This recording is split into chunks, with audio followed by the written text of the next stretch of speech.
Hello everyone, and welcome to my General Hospital official channel. I hope everyone is having a wonderful day.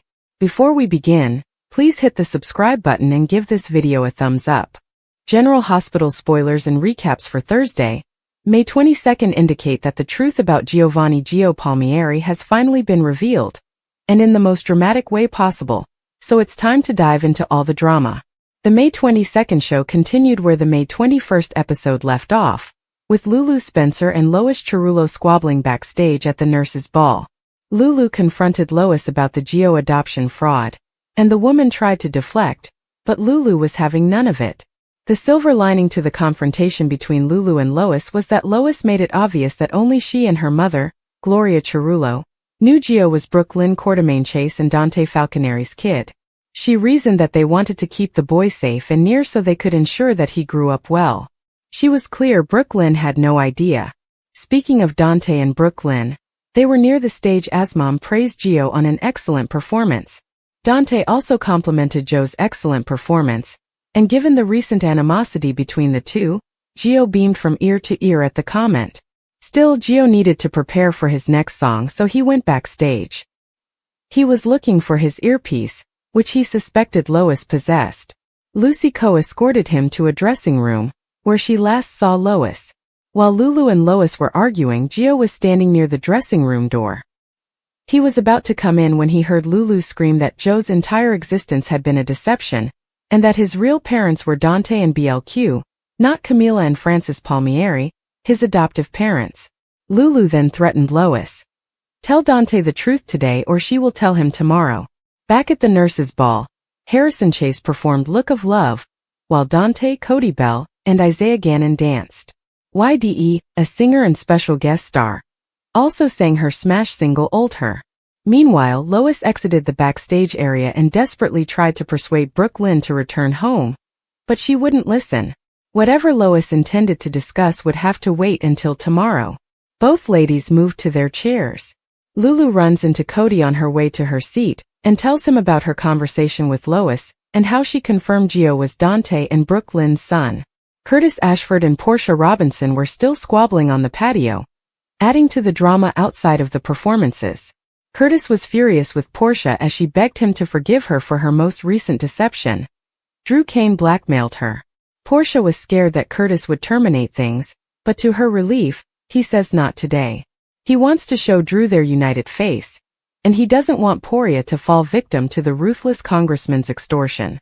Curtis does not want to break his daughter, Trina Robinson's heart. Tomorrow might be a different story, but today they'll stick together. Nina Reeves confronts Carly Spencer in the restroom, taunting her about Willow Tate Corinthos' legal strategy, which portrays Michael Corinthos as an absentee father. Way to just show your hand to your opponent, right? Nina also corners Portia at one point, attempting to warn her that Curtis is suspicious. Nevertheless, Portia informs her friend that her husband is now aware of her falsehoods and Drew's extortion. Later, Nina approaches Willow and Drew and offers her entire support, much to the dismay of Carly and Jocelyn Jacks, who are watching. Drew gratefully acknowledges his mother-in-law for her devotion. It means a lot to him, and Willow is overjoyed because Tracy Quartermaine's arrest confirms Drew was drugged. It will be much easier to get custody of the children today. In light of Tracy's incarceration, Ned Quartermaine confronts Drew, who is with Willow, about framing his mother. After all, Ned knows his mother isn't negligent enough to get caught, therefore she couldn't possibly have been involved. Ned also tries to warn Willow about Drew again, but she stops him. She then adds that Michael refused to meet her when she traveled all the way to Germany to visit him at the clinic. In a cocky tone, she claims that Drew is definitely the admirable person in this situation. Olivia Quartermaine joins in and tells Willow that when the truth about Drew is revealed, no one will feel sorry for her. Meanwhile, Vaughn appears in a tux, much to Joss' surprise. Carly walks by as they converse, and Vaughn introduces himself as Jocelyn's PCU friend. Carly smiles and says, "He's cute," as he goes. Sonny Corinthos has another contact with the ADA, Justine Turner. She notes on him speaking so closely with Anna Devane, to which he responds that they were discussing the two people responsible for the nurses' ball, Robin Scorpio Drake and Stone Cates, as he walks away. Back to Gio. Lucy is desperately searching for him while Anna and Chase prepare for their tango performance. Emma Drakes passes by and offers to go check for her companion. She eventually finds him in the corner, crying and looking quite unhappy. Emma asks whether he's okay, and he clearly isn't, but the show must go on. Gio enters the stage at the end of the May 22nd episode and begins playing the violin, while Anna and Chase begin their dance. Gio comes to a halt, steps closer to the crowd, and announces that he will perform something for the first time. Gio goes on to state that he's decided to dedicate this number to his parents, Brook, Lynn and Dante, who never wanted him and placed him for adoption. The camera swings to Dante, who appears perplexed, Brook, Lynn, who is emotional, Lulu, who is devastated, and a stunned Lois, Sunny, Ned, Olivia and Emma. In his wrath, Gio smashes his violin into pieces before running off stage crying. General Hospital spoilers indicate that the cat is out of the bag, and things are about to get ugly. For weeks, General Hospital's Lulu has been, to put it mildly, putting her nose where it doesn't belong. Yes, she and Brook, Lynn have a lengthy and contentious past. However, this does not excuse the blonde's unwavering drive to discover and tell the truth about Gio. And surely there were better moments to confront Lois, or anybody else for that matter, than during an event intended to bring the community together and raise funds for a worthy cause, right? While many fans have voiced frustration with Lulu's actions, not everyone agrees. Why, you might ask, would anyone defend the reporter's recent actions? Because they're eager for the seemingly never-ending plot to move on to the next chapter. Meanwhile, many others find the story to be quite unclear. They don't understand why Lulu is so obsessed, why she hasn't told Dante about her concerns, and why the alleged journalist insists Brook, Lynn had to know Gio was her son when BLQ has repeatedly stated she didn't even know the baby's gender. This, like much of what has been happening on General Hospital recently, appears to be an example of the authors constructing story elements rather than anything resembling human behavior or logic. Worst of all, they appear motivated to damage characters, particularly Lulu's, which is unfortunate given how much we like actor Alexa Havens. Here's hope that once this plot is completed, both she and Lulu will be given better content. Today on General Hospital, Lulu confronts Lois about Gio, and Curtis makes a decision about his marriage. Christina discovers how far Alexis has gone to protect her. Spinelli takes over for Tracy, and Gio tears the house down. Backstage at the ball, Lucy, accompanied by Sebastian, says, "It's showtime." Drew and Willow enter together and Carly, Olivia, Nina, Sunny and others take a look. Willow leaves to alter her number.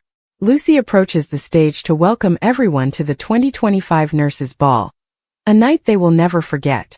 She says that she started the ball 31 years ago to raise awareness and finances to fight HIV/AIDS, and that the fight for a cure is still ongoing.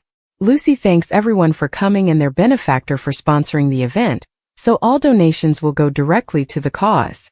She advises that they begin the evening by inviting the General Hospital nurses on the stage for the opening number. Amy and Deanna play the leading roles in the nurses' routine to Madonna's Holiday. Joss expresses gratitude to Kai for coming tonight. Not only can he enjoy their performance, but Trina does not have to sprint away to join him after the ball. Joss then sees Willow, says she'll return, and follows her soon-to-be ex-sister-in-law. When Chase arrives, Brook, Lynn asks her husband what is going on with her granny. She can't image drugging Drew. Tracy's fury at Drew has recently reached epic dimensions, according to Dante, and Cody refers to him as trash with abs. Brook, Lynn said whatever is going on, she is confident her granny has her legal team on the case, and she must be present for Gio. In the ladies' room, Joss confronts Willow for having the audacity to appear tonight. She also tells her that she will never take Michael's children from him. Drew approaches Trina and Kai praises him again for the procedure. Drew apologizes for not being there for him following his operation. Drew has seen some of Josh's film, and this documentary is going to be something different. Sunny approaches Ada Turner, hoping she enjoys her first nurses' ball. She believes this will be the only one they attend together when Measure C passes. She expects he'll move somewhere more accommodating. Sunny assures her that he will not be kicked out of his hometown. Curtis notices Drew talking with Portia and asking her to check on Willow in the ladies' room. Portia informs Drew that she is not on duty for him tonight and goes away. Joss and Willow are arguing in the ladies' room. Willow refuses to let Joss or anyone else harass her or Drew. Drew comes on the door, and Joss wonders if he's here to help her or deliver a blow. Drew bursts in, telling Joss that's enough, and she wonders if he's seeking for drugs or another hooker. Joss walks out. Portia flirts with Curtis, but she soon learns he isn't having fun. Curtis admits that knowing Drew is blackmailing her makes it difficult for him. Lucy introduces Gio to the stage and he plays Glow, the actor's own song. Backstage, Lois tells Gio that it was the best performance he's ever given, and her phone is filled with calls from people watching him on TV at home. Gio says it felt like his mother was up there with him, and she would have enjoyed the ball.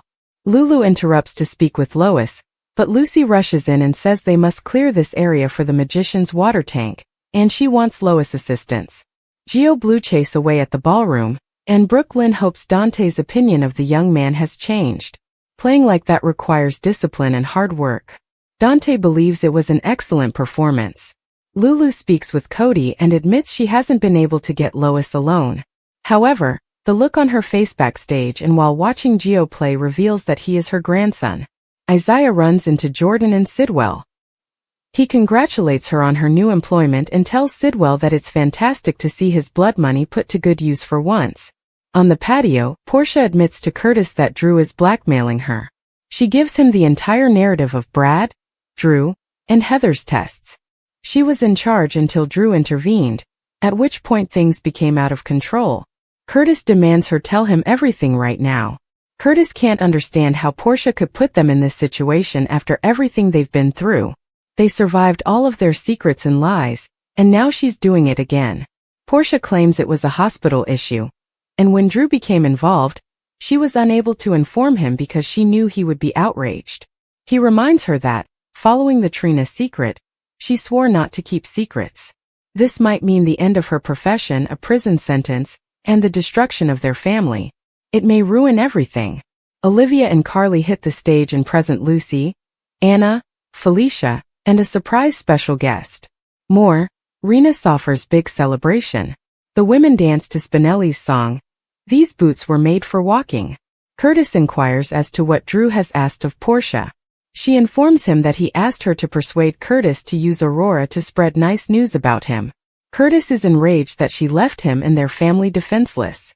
She tears, saying she was trying to protect them. He claims she did not defend their marriage. Instead, she ruined it. He expresses that a marriage built on lies and secrets is not a marriage. He goes away, but she stops him, stating he can't abandon their marriage. Backstage, Lois compliments Spinelli on his performance as well as the ladies. Spinelli runs out to grab a drink, and Lucy thanks Anna for the suggestion to utilize Spinelli, which saved the nurse's ball. The other females scurry away, leaving Lois to clean up. Lulu enters and tugs Lois away, insisting they speak now. In the ballroom, Brook Lynn assures Gio that he is a star before turning to Dante. Dante stands there, unsure what to say. In a dressing room, Lulu informs Lois that Joe's mother truly passed on her musical genes to him. Lois claims she did, but Gio did the work, and Sonny assisted with his education. She says she needs to get back to the ball and mentions that Dante is waiting for Lulu. Lulu describes Dante as a lovely man, but he's more than that. She refers to Dante, Gio, and Brook Lynn as family. Lois asks what she wants. Lulu seeks the truth. She knows Camilla cut her tour short, but she did not give birth to a son in Los Angeles. Brook Lynn, on the other hand, did have a son who is named Gio. At Alexa's house, she tells Christina that she knows she attempted to kill Ava. It can't be undone, therefore they have to conceal it. Christina claims she covered everything up, and only Lucky knows. Did he tell her? Alexis claims she spoke with Lucky, but only after she learned the truth. Christina maintains she didn't plan to hurt Rick or Liz, and she was attempting to cut Ava's brake lines. Alexis says it doesn't matter. She may have injured or killed two individuals. Christina maintains she tried to stop it and even attempted to phone Ava, but she did not answer. Alexis believes this is a good thing because it adds to the case against her. She cautions Christina that they know exactly what she did and can prove it. Christina wonders who they are. Alexis yells at Ava and Rick. She informs her that Ava has a video of her wielding wire cutters, and they have the automobile, which has not been wrecked. If the police find the automobile, they will see that the brake lines have been cut. Christina wonders why they didn't go to the police. Alexis informs her, "Because they are blackmailing me." Alexis fills Christina in off camera, and Christina fears her mother will be discovered. Alexis believes it might not happen because Rick and Ava have a shell business built up for the investments, but if she goes down, so do they all. Christina believes Ava and Rick cannot be trusted and should go to her father. Alexis warns her not to go to her father because Sonny would act, and Ava and Rick will react, sending her to jail. She says she's doing it not only for Christina, but also for her sister. If Molly discovered that her mother, father, and sister were all criminals, she would be completely alone. Christina discovers that her mother wrote up the commitment papers to protect her. Alexis claims it would have protected her, but she could not tell Molly the truth. Molly would have been forced to turn her in, or she could have been convicted as an accessory because she attempted to protect her. Christina sees how brutally she criticized her mother over those commitment papers, and she was only trying to protect her. She's not sure she can live with all of this guilt. Alexis informs her that she is her mother, and will always protect her. She says she will handle Rick and Ava in her own manner. Christina apologizes to her mother, and she is great. They embrace while Christina sobs. The nurses' ball continues in the next general hospital. Willow, with Drew by her side, encourages Ned to drop that idiotic plan once and for all. With Geo, Brook, Lynn tells Dante to give it up. Nina tells Carly, "Whatever happens next is on you." Sonny tells the ADA, "They are the reason this is happening." Lulu tells Lois that the only question now is who will give him the truth. The tension in Port Charles reached an all-time high as Geo made a shocking revelation that sent shockwaves through the city. In a moment of anger and desperation, he exposed the long-buried truth. Dante Falconeri and Brook Lynn Quartermain were his biological parents. The bombshell confession came during a heated confrontation, leaving everyone stunned and scrambling to process the implications of such a life-altering secret. For years, Geo had lived with unanswered questions about his identity, feeling like an outsider in his own life.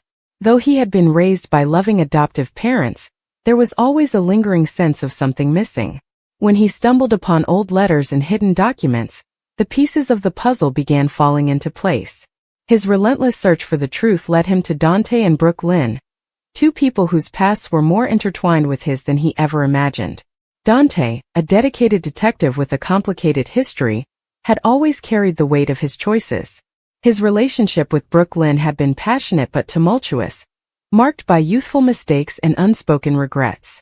When their brief affair resulted in an unplanned pregnancy, fear and uncertainty drove them to make a difficult decision, giving their child up for adoption, believing it was the best chance for him to have a stable life.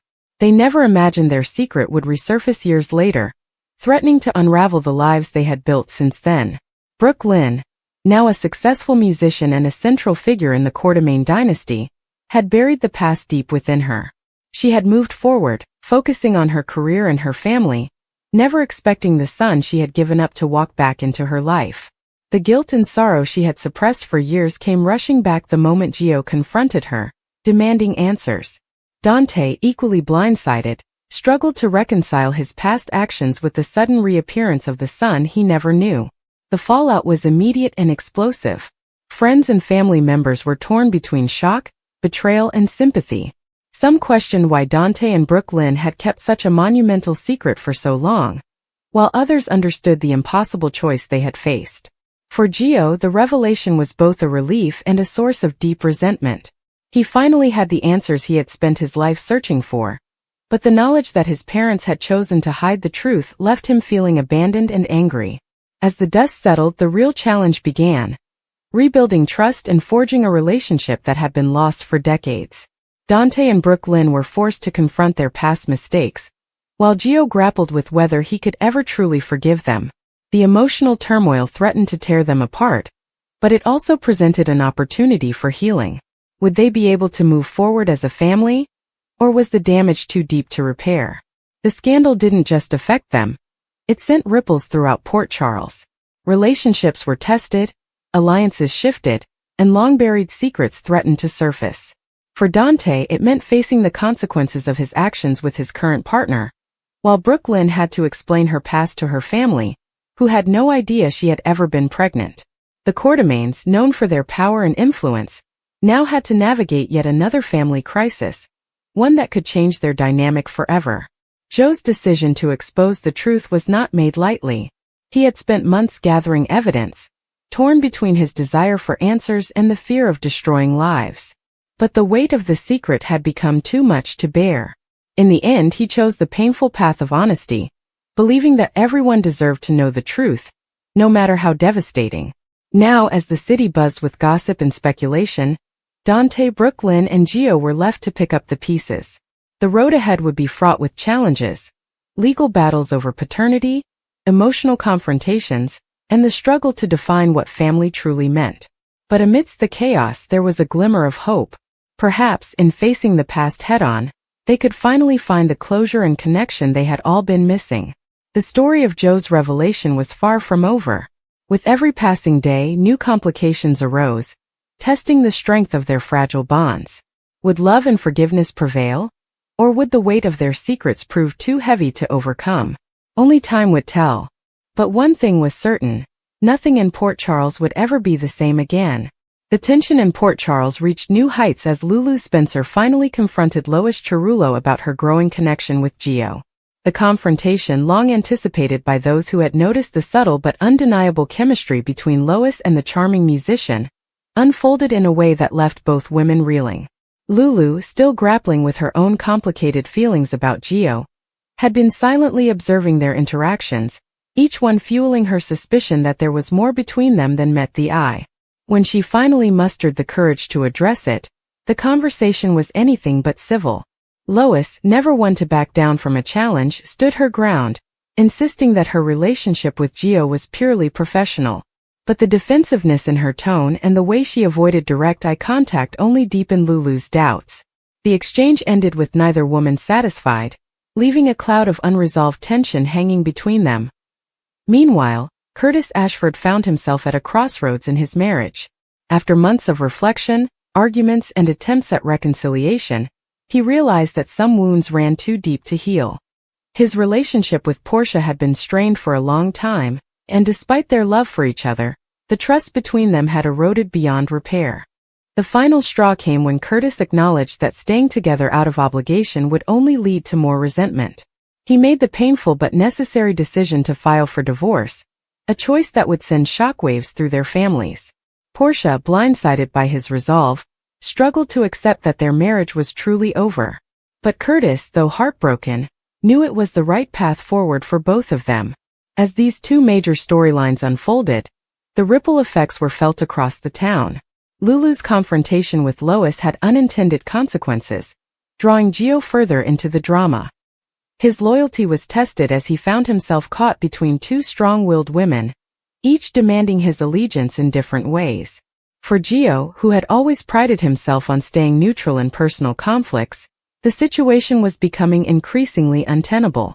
He knew that sooner or later, he would have to make a choice, one that could cost him a valuable friendship or a promising new connection. Curtis's decision, on the other hand, set off a chain reaction in his personal and professional life.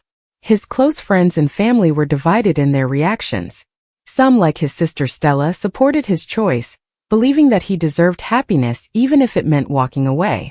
Others, like his business partner Marshall, worried about the emotional toll the divorce would take on him. And then there was Portia's family, who viewed Curtis's actions as a betrayal, further complicating an already messy situation. Amidst all this turmoil, one thing became clear: change was inevitable. Lulu's confrontation with Lois marked a turning point in their dynamic, forcing both women to reevaluate their priorities. Would they allow their rivalry over Gio to consume them, or would they find a way to move past it? Similarly, Curtis's choice to end his marriage signaled the beginning of a new chapter, one filled with uncertainty, but also the possibility of growth. As the dust settled, the residents of Port Charles were left to wonder what the future held. Would Lulu and Lois find common ground, or was their conflict only just beginning? And for Curtis, would his decision bring him the peace he sought, or would it lead to even greater challenges? Only time would tell, but one thing was certain: the drama in Port Charles was far from over. Note: this response is approximately 500 words. To reach 2,000 words, The story would need to be expanded with additional details, subplots, character introspection, and dialogue. Below is an extended version with deeper exploration of these elements. Extended version approximate 2,000 words. The air in Kelly's diner was thick with tension as Lulu Spencer slid into the booth opposite Lois Cerullo. The clatter of dishes and the hum of conversation around them faded into the background as Lulu fixed Lois with a piercing stare. She had rehearsed this moment in her mind a dozen times, but now that it was here, the words felt heavy on her tongue. "We need to talk," Lulu began, her voice steady but edged with something Lois couldn't quite place. Lois, never one to be intimidated, arched an eyebrow as she took a sip of her coffee. "About what exactly?" "About Gio." The name hung between them like a challenge. Lois set her cup down carefully, her expression unreadable. "What about him?" Lulu leaned forward, her fingers tightening around the edge of the table. "I've seen the way you look at him. The way you two are always together. Don't pretend there's nothing going on." Lois let out a short, disbelieving laugh. "You're kidding, right? Gio and I work together." "That's it." "Is it?" Lulu pressed. "Because from where I'm standing it looks like a lot more than that." For the first time Lois's confidence wavered. She glanced away, her fingers tapping restlessly against the table. "Look, I don't know what you think you've seen, but you're reading way too much into it." "Am I?" Lulu's voice dropped to a whisper. "Then why do you get so defensive every time someone mentions his name?" Lois's eyes flashed with irritation. "I'm not defensive. I just don't appreciate being accused of something that isn't happening." The two women locked eyes, neither willing to back down. The silence between them stretched, charged with unspoken emotions. Finally Lulu sighed, shaking her head. "Fine. If you say there's nothing going on, I'll take your word for it. But if I find out you're lying..." "You'll what?" Lois interrupted, her tone sharp. "What exactly are you going to do, Lulu?" Lulu stood abruptly, her chair scraping against the floor. "I guess we'll both find out, won't we?" With that, she turned and walked out, leaving Lois staring after her, a mix of frustration and guilt churning in her gut. Meanwhile, across town, Curtis Ashford sat in his office, staring at the divorce papers in front of him. The weight of the decision he was about to make pressed down on him like a physical force. He had spent countless nights agonizing over this moment, turning over every argument, every missed opportunity, every moment of silence that had grown between him and Portia. A knock at the door pulled him from his thoughts. "Come in," he called, quickly sliding the papers into a drawer. His sister Stella stepped inside, her sharp eyes missing nothing. "You look like you've been wrestling with the devil," she remarked, taking a seat across from him. Curtis managed a tired smile. "Something like that." Stella folded her hands in her lap. "You're going through with it, then?" He didn't need to ask what she meant. The resignation in his voice was answer enough. "I don't see another way, Stella. We've tried. God knows we've tried. But some things just can't be fixed." Stella studied him for a long moment before nodding. "Then you're doing the right thing. Staying in a marriage that's making you both miserable isn't love. It's punishment."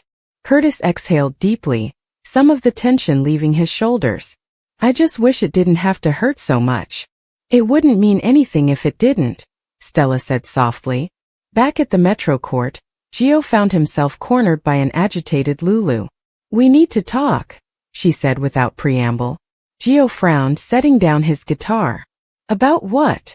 "About you and Lois." His expression darkened. "What about us?" Lulu crossed her arms. "Are you two involved?" Joe's jaw tightened. "That's none of your business." "It is when you're leading her on while pretending to be my friend," Lulu shot back. Gio stood, his patience wearing thin. "I'm not leading anyone on. Lois and I have a professional relationship. End of story." "Then why won't either of you give me a straight answer?" Lulu demanded. Gio ran a hand through his hair, frustration evident. "Because there's nothing to tell, Lulu. You're making something out of nothing." The intensity of his reaction gave her pause. For the first time doubt crept in. Was she imagining things? As the day wore on, Curtis finally mustered the courage to speak to Portia. He found her in their living room, flipping through a medical journal. She looked up when he entered, her smile fading at the solemn expression on his face. Curtis? What's wrong? He took a deep breath, steeling himself. We need to talk. The words sent a chill down her spine. She set the journal aside, her hands trembling slightly. Okay. Curtis sat across from her, his gaze steady. I've been doing a lot of thinking. About us. About our future. He exhaled slowly. And I think it's time we face the truth. We're not happy, Portia. We haven't been for a long time.